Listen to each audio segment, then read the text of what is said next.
Oh, sekarang ni aku dah miskin. Rumah dah lah buruk. Pergi sekolah lah. Pergi sekolah dah lah kena jalan kaki.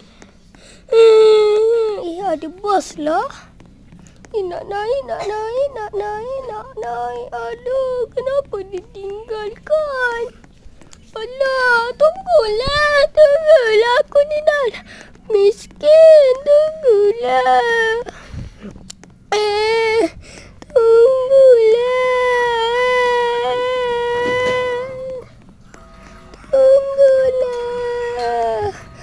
Aku ni dah miskin. Miskin tahu baik. Aku ni dah miskin. Tunggulah.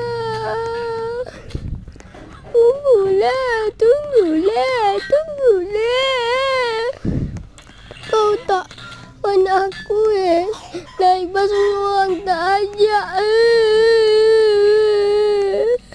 Tak ajak naik bas. Dah lah tak ajak naik bas. Lepas tu aku ni dah miskin. Aku dah lah tak naik bas pula tu.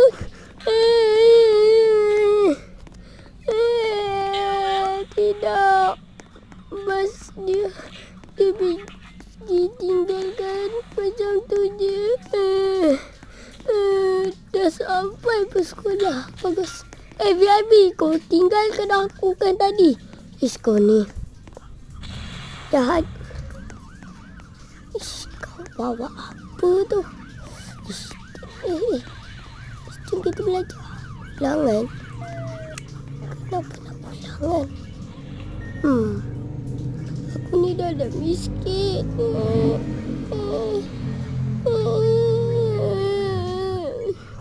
Duduk depan sekali je lah. Biar bagus. Bagus betul.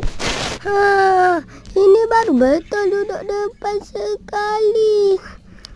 Baru betul. Ish. Kita nak belajar apa hari ni? Belajar. 1 tambah 1 tak tahu. Tak kena 1 tambah 1 tak tahu kita belajar. Asal papan putih kosong bawa ada. Cikgu ni.